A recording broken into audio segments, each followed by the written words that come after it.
Hello everybody, I'm here at my local Victoria Mitsubishi dealership, and I've actually gotten a hold of them, sorry for the road noise, it's pretty loud here, and asked them if they had one of the new Mitsubishi Outlander plug-in hybrid electric vehicles here. And they said they did, and they wanted me to come and drive it, so that's what I'm here to do. I'd like to just thank them for really being enthusiastic about this. What we're going to do is we're going to take it for a drive that's about 35 kilometers long, which is what this vehicle is estimated to go, all electric. And we're going to do a driving reaction and I guess a range test as well. But let's go check out this thing. So one of the interesting things about this vehicle is it's been for sale in many markets overseas for a few years now, and it's been wildly popular because this is a full-size sports utility vehicle. So this would be it right here. And it's something that the segment doesn't really have. There's no other equivalent for this. It's all-wheel drive, has 12 kilowatt hours of storage, and as it's implied, the PHEV means it's a plug-in hybrid electric vehicle.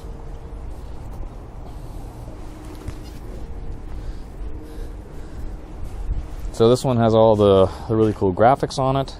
I've been told that it is freshly charged. And this is my first glimpse of the vehicle itself. I have to say it looks pretty good. I like the style. I like the size. Wheels look great. So I'm going to talk more about the vehicle when I'm inside it, when it's a little bit warmer in there. It's currently about 9 degrees Celsius. It's early February in British Columbia on Victoria, Vancouver Island. And I'm going to try to push this car as far as it can go on the electric range in these type of conditions, and we'll see what it can get. Hey, all right. This is my first time sitting in this vehicle. I reached in, set up the cameras, but I actually haven't spent any time looking at anything. And right away, I get a very Mitsubishi feel about it. I worked at an automotive performance shop. I remember working on really old Eclipses, and like this dash is giving me like flashbacks. Okay, first thing, this is going to be impressions. The seats are power. That's something that no first generation like EV really had or anything. They're all manual controlled because it was heavier to have the power and all that. I have the oops, that's my GoPro remote. I have the vehicle key fob here. Pretty cool little thing. And I don't have the car as much time as I would hope, but my plan is to actually drive it out towards Souk BC, which is about a 35 kilometer trip, and this car is listed as having about 35 kilometer all electric range. I'm going to talk about the modes while we're driving, but first I have to figure out how to put this on. Let's see. No, there's a power button back right here. So put on the brake, power. Get a nice plug-in hybrid EV sign. There's the dash itself. So it has real gauges on the left. So real physical gauges on the left and right, with a full LCD screen in the middle. Okay, someone has the radio on. Let's turn this off. Okay, so this is nice flat screen. Let's try home. Be sure to read this. Sure, I read it. Yes. I want to go home. I want to see if we have any power monitoring stuff.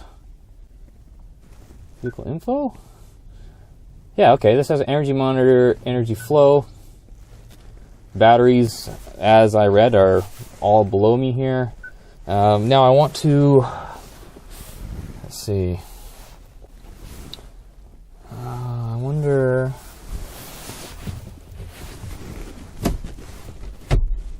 Okay, so I could adjust the height. It's not, oh yeah, stairs goes in and out as well. Very nice.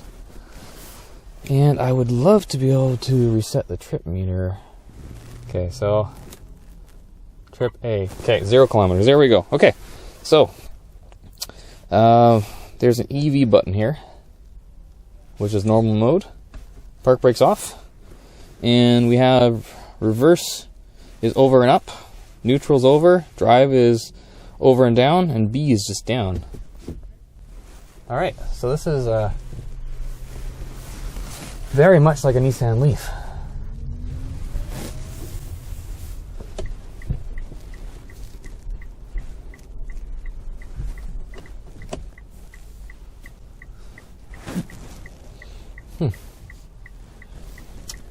Temperature control looks like it's all off, and that's good. I'm trying to get the maximum range right now out of electric because I want to see.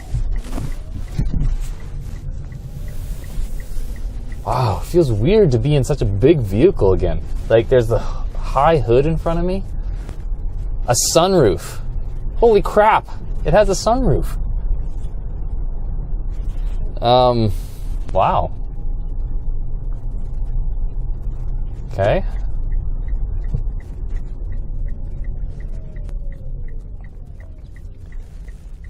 So far this is feeling very,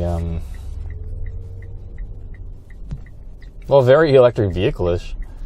This is actually my first real plug-in hybrid. I've driven a lot of extended range EVs, obviously. Well, there's only two of those. The BMW i3 and the Chevrolet Volt. And I've driven a lot of full electric vehicles. This is my first plug-in hybrid. What makes it a plug-in hybrid is, well, this will go into the drive modes that are available in this vehicle. There should be 4 drive modes. The first one would be full electric, and that's what we're on right now. And full electric is essentially, if I stay under 120 kilometers an hour at speed, it should stay on full electricity. And I have a gauge here. There's 2 gauges I just noticed. There's the full battery meter on the left, the gas gauge on the right.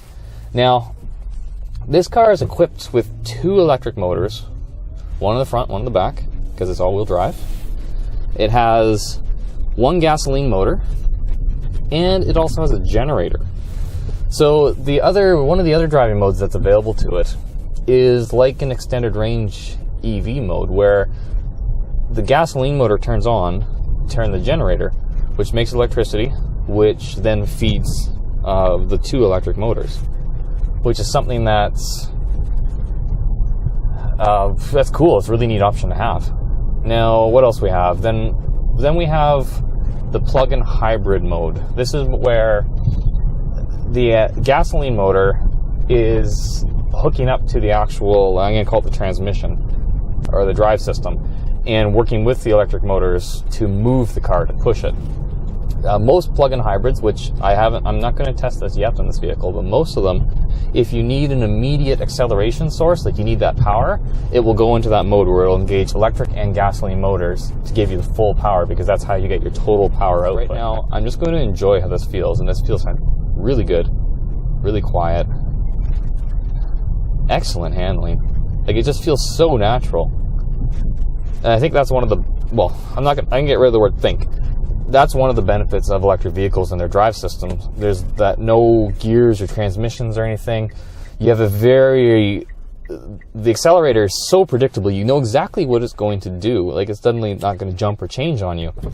And you have instant torque and power. So I can get it. So far, every electric vehicle I've gotten into, the experience has been, has been fantastic.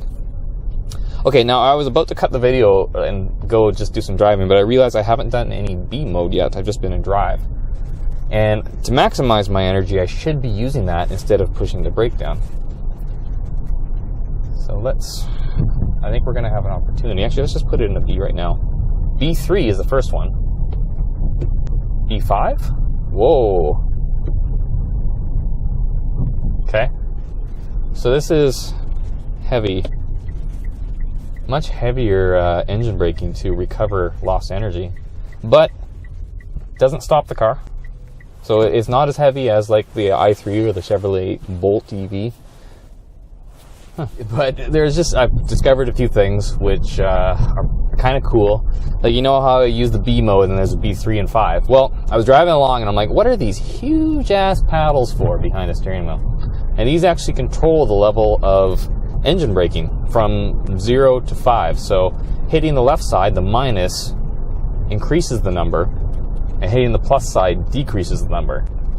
Which for me personally, that feels a bit backwards, but I really like the way that whole system works. It's very much similar to what we found on the Ioniq EV, where you would have the buttons to increase or decrease your regeneration.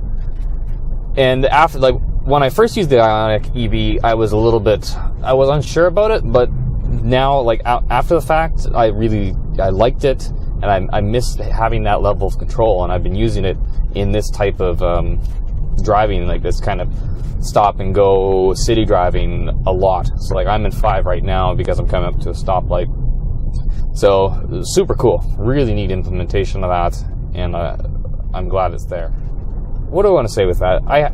The vehicle's been driving perfect. Like I think I'm in the most eco mode possible with the B and the full electric vehicle, but it's driving like it doesn't feel like it's lacking any type of power. It's so composed. It's a soft dash. Everything's soft to the touch.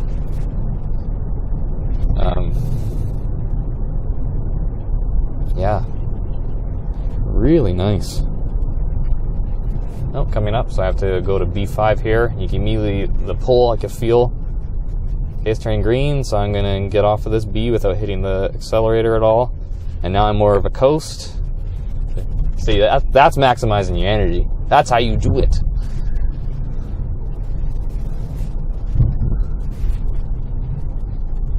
We are about to come up to a 4-lane, they call it the Sukahala.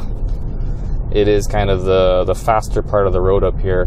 We are still within, with the 120 kilometer an hour speed limit that it's listed that the electric vehicle mode has. But there is quite a decent climb at, you're going about 90 kilometers an hour. So I'm curious to see if it does engage the gas motor just to assist. I don't think it will, just based on what I'm feeling right now, but it's possible. I'm going to talk, talking about plug-in hybrid, like the hybrid technology and extended range EVs.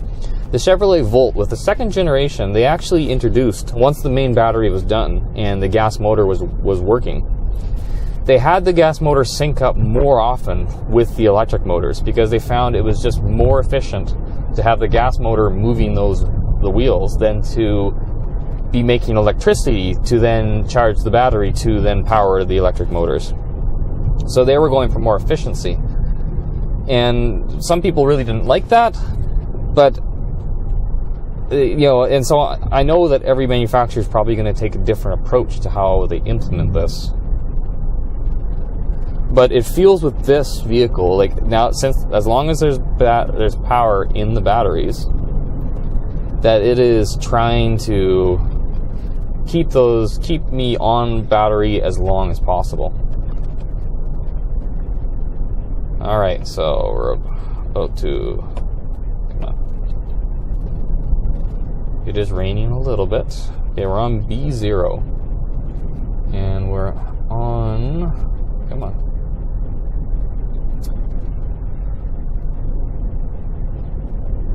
It's very windy outside, and I can hear a lot of that.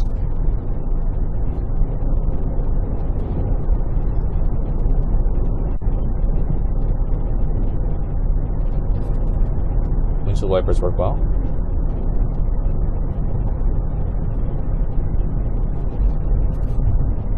Please get out of my way. Oh, this vehicle feels so good around the corners. Okay, so this gauge stayed in the green. I accelerated a bit past there. Now I'm just gonna stay behind this guy.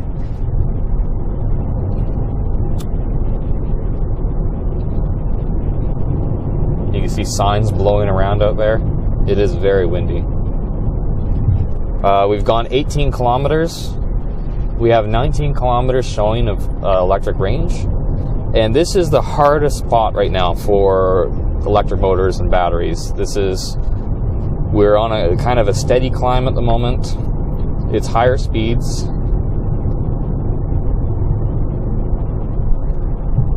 It's cold. It's pretty cold. Well, it's 10 degrees outside. It's raining a bit. We're in a full-size SUV on a windy day, so there's a lot of conditions going on right now that are not favorable to this car staying in electric mode, but it is. I think based on this diagram, we've kind of hit the halfway point.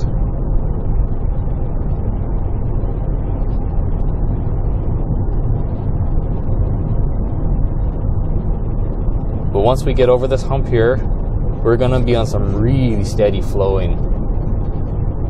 And I know this road really well. I don't live out here, but I did. I grew up out here. I learned how to drive on this road.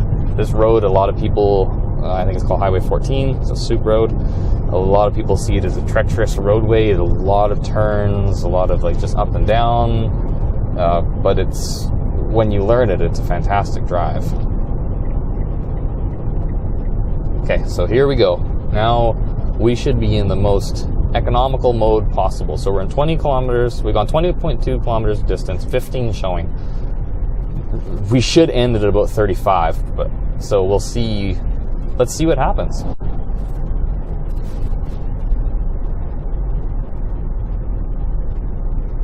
In B0, the car is still pulling back.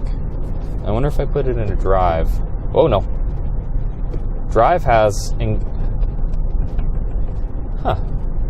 B's drive had more engine pullback than B mode. I wonder if I have paddles. Yeah, I have paddles in drive as well. Oh no, that put me in B mode. Huh. Weird. I was expecting drive mode to be like my Volt or in the Leaf and stuff where it has minimal regen. But it's just a pre-programmed mode with a preset regenerative braking. In B0, it's almost free flowing. It isn't full free flowing. There is some pullback, and I just have to say, I'm not even thinking about this vehicle how it's driving. It's just doing exactly what I want it to do. Feels so composed, so good.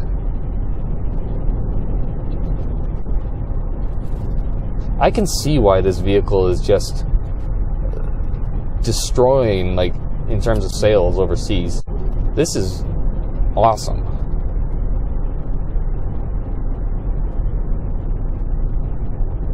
I'm kind of stunned, actually. With what I'm seeing right now,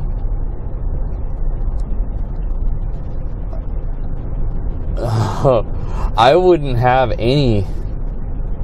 If someone wanted to straight up trade with my Volt, I would do it. Absolutely. No questions. Especially since mine's a 2011 Volt and I have the minimum range. I'm getting... Well, I just did this trip with my Volt, and I was getting, what did I get, 48 kilometers or something like that of EV range. And if I can pull off 35 or 40, that's close enough. That still falls within my regular daily driving is low. And so I could drive my kids to school in my Volt and use no gas, or drive to work and back and use no gas. But then to have the ability to have this much space with all these comforts, with all-wheel drive, that's phenomenal.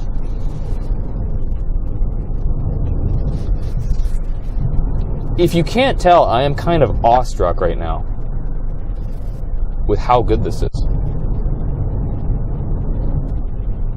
And I'm mentally trying to figure out how I could make this happen, how I could own this.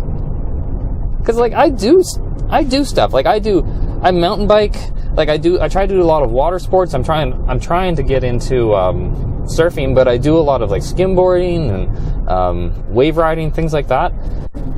And my last video where I drove up to Port Renfrew to see what my winter range was on my Chevrolet Volt, me and my wife, we wanted to go down to a beach. It was supposed to be a beach up near Port Renfrew that is meant for surfers, and we wanted to see what it was like.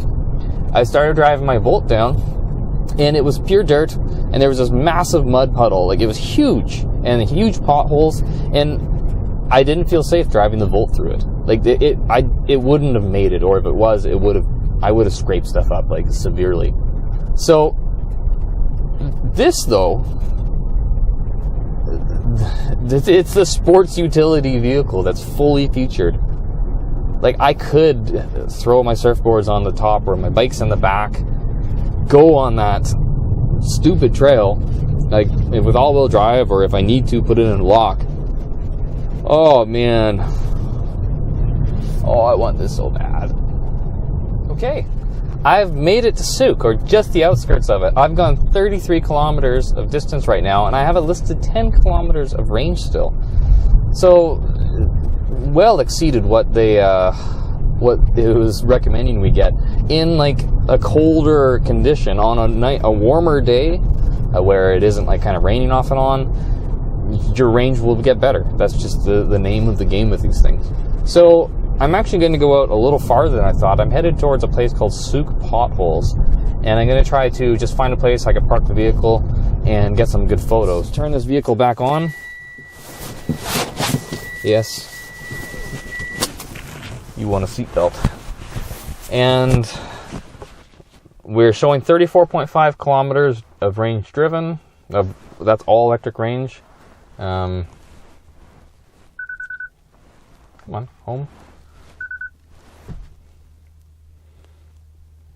No, yes, you have to read to the agreement on this one. Okay, home. We want to get back into showing our little vehicle info here. Okay. So we've gone down to averaging 17.3 kilowatt hours per 100 kilometers driven. And we're going to go into B mode. Yep. All right. Let's go. And we want to... Actually, go to energy flow. We're going to be using gas for sure. We're showing that there's 8 kilometers of EV range remaining.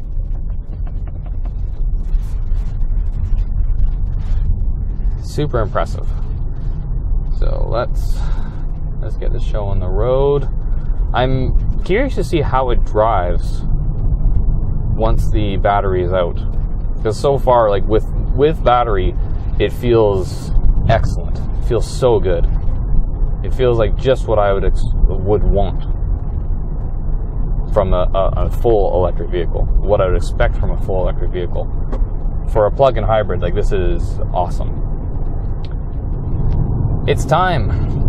We're back. We've been doing a little bit of driving. We have 1 kilometer showing left of battery range, and we've driven 40.4 kilometers so far. So we have exceeded the range that is listed on the website in a cooler climate condition, which is really good. That's really well for the vehicle. But I'm going to go to this energy monitor here, show kind of what we're using in terms of kilowatt hours total. They're showing we could use a total of 120 kilowatt hours, which is, of course, 2 60 kilowatt motors, because there is a front and a back motor that is constantly being powered from what I can see here.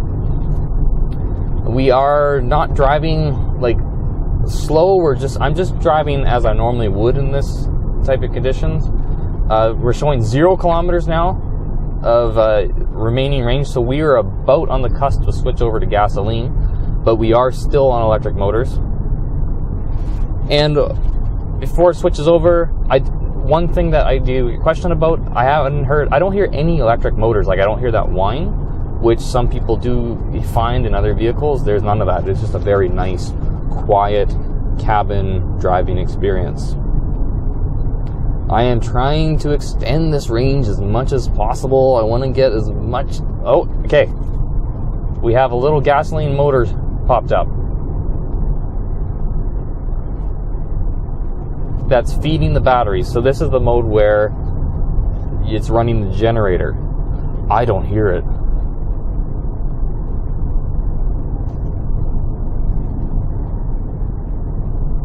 Wow. I don't feel any difference to how the vehicle's driving.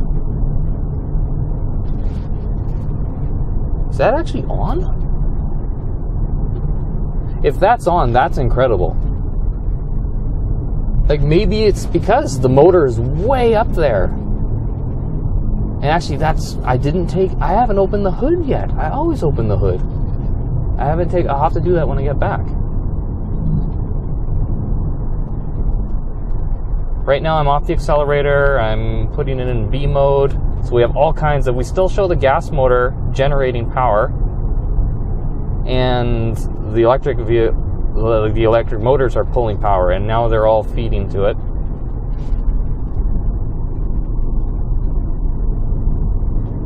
Yep, okay, I gave it some acceleration, and you could just hear the motor. I can't feel any vibration though. In the volt, when the motor comes on, like, you know it. It's pretty clear, and you do feel a tiny bit. This has isolated that so well.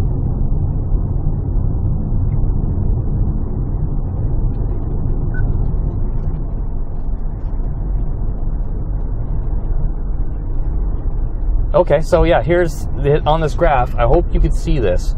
The right side is instant fuel, it's called, and the left side is EV power. So this is kind of like how much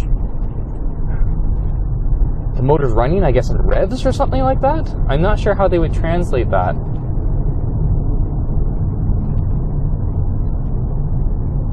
Just became full. Huh. Okay.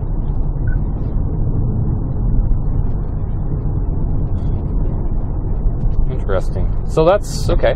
So right now we're just in a regular, it's sustaining driving with the gasoline motor.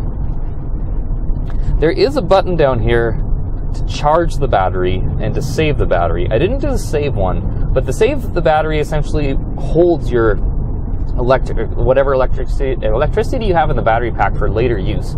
So it's typically at higher speeds, it's better to use gasoline than it is to use the batteries. So earlier when I went over that for passing lane, if I was doing my regular commute or whatever and I knew it was past the electric range, I would hit the save button, hold that range until I got to a more favorable position. Okay, so now we actually got a little red. I don't know if you saw that, but the motor turned red. I think it might have gone into full engine power mode for a moment there. Yeah, there we go. See that orange? It's powering the front wheel entirely. And the other things are just sitting there while it generates the battery. Oh, that's a complex system. And now that this is turning the wheel, I feel the vibration. Like a little bit. It's very minimal, but I get more noise intrusion as well. Huh. It's very good. It's excellent. You would be hard pressed to tell a difference. Okay, so we're going to be hitting the 4 lanes soon, and we're going to need that higher energy usage. So we'll see what it does. Accelerate. Whoa! Damn, that's good.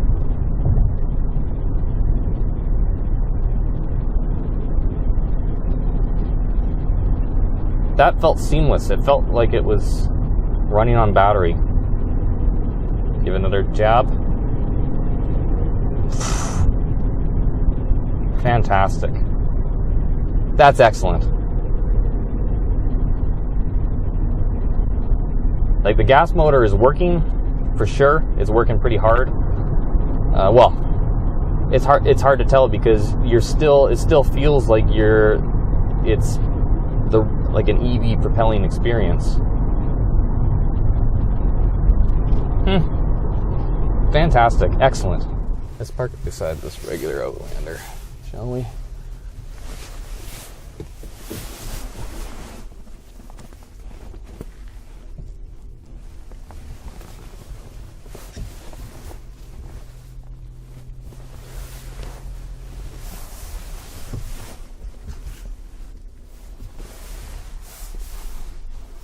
All right.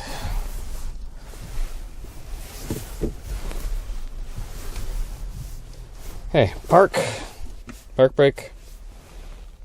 Now looking at the eco information, there's a glare here, so I'm not sure you can see it. But we average consumption was 16.5 kilowatt hours per 100 kilometers in energy of electric battery use. And then for the gasoline, we averaged 2.2 liters per 100 kilometers. And we said we did this entire trip, but 86% entirely on electricity, and the trip was 69 kilometers even is where we're sitting at. So that's really good. Very excellent. Excellent range. Okay, let's turn this off. Okay, final thoughts. I was very enthusiastic, like crazy enthusiastic earlier, where I was like, I would trade this vehicle in from my Volt right away. And that would still be the case. But with a slightly less enthusiasm, because I have to admit, I was going for maximum electric vehicle range, and so I didn't have the heaters on or anything like that. I imagined if I put the heater on, we would experience about a 30% drop, so the range would be dropped considerably. So if with my Volt, I could typically on summer go from Victoria to Souk and back entirely on battery or very close. Whereas this one, I don't think I'd be able to do that. But that is a trip that I don't regularly do. And if you just think about living with the vehicle day to day, then the range that this offers is totally fine for me. And the benefit of having a bigger vehicle like this, I think, outweighs the electric range I would lose by going to it. This was a fantastic experience. It was just phenomenal. And I guess before I close, a huge shout out to Victoria Mitsubishi. They have been excellent. Their sales staff have been fantastic to work with. They know that I am here just to record videos and write a blog and get experience from it. And they were so open to that idea, like especially compared to some of the other dealerships I've reached out to, which have been very resistant to this type of thing. It was a breath of fresh air, and I wish them nothing but success. And if you are on the Vancouver Island area and you want to test drive one of these plug-in hybrid electric vehicle Outlanders, please give them your business, call them up. And if you can, mention that you watched this video. I would appreciate that. It would be good for them to know that them allowing advocates like me has a positive influence on their sales. So I think the only downside that I can take from this vehicle is the fact that these pedals have a minus on the left and a plus on the right, because minus increases the regenerative braking and plus decreases it. I'm not sure their thought process on that. That is such a minor thing. And I'm sure I would just get used to left and right. But when I was driving, because this is my first time in the vehicle, I found I was going to plus to increase it, and I was actually decreasing my regenerative braking. The gasoline motor, when I was driving back, I actually tried a couple of modes. I tried the charging mode for a bit. For about 10 minutes, I had it on charge. And at higher speeds, 80, 90 kilometers an hour, the gas motor was just sustaining driving. But as soon as I got down to regular cruising city driving, 50 kilometers an hour, 60 kilometers an hour or less, it was actually charging the battery quite fast. Then I took it out of that mode and drove an EV for a while, which was seamless, worked really well. And also, I did notice more engine noise at slower speeds when within the city driving, when I didn't have all that tire, when you're going higher speeds, you get just more noise coming to the cabin. When you're slower speeds, a lot of that noise is gone, so I was able to hear the motor, and the motor was really kind of adjusting really fast to different scenarios and situations. So I think that whole system is working really well. It seems like it's intelligently designed and thought out. This is one of the few vehicles I've driven in a long time where I am yes, awesome. Everything about this vehicle makes sense for the market right now. Yes, I would like to see this exact vehicle with a huge battery pack that gives me 300-mile range, so 500 kilometers or 450 or whatever. Yes, that would be awesome. But I don't think you can get that for this price range. I think it would be maybe smart if Mitsubishi actually tried to create something like that, but I don't see that happening at the moment. I think plug-in hybrid makes the most sense for them, and I think it makes a lot of sense for people living with it. So thank you for watching. Please subscribe. I do need subscribers. I'm going to lose all my monetization unless I get 1,000 subscribers. Thank you once again. This has been a fantastic experience being in this vehicle, and I think you are going to absolutely love it if you try it as well. Okay, I know I said the video was over, but I just actually realized something. I'm going to give you another little walk around here inside the car. But I need to get the car back because people want to test drive it. And inside of it, I was doing my 360 video, and I noticed there's a little eco mode button there.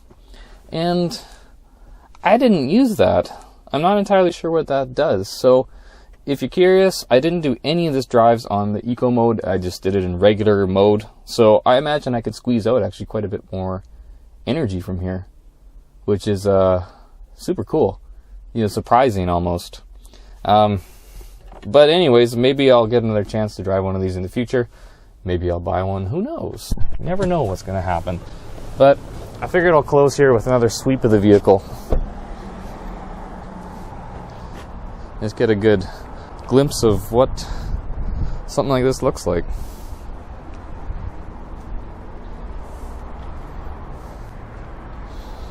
It is currently plugged in to a level 2 charger.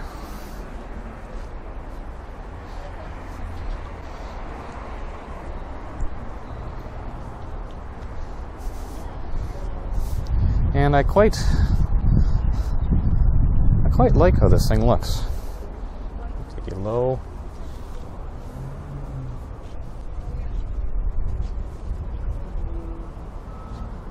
And we'll go up here.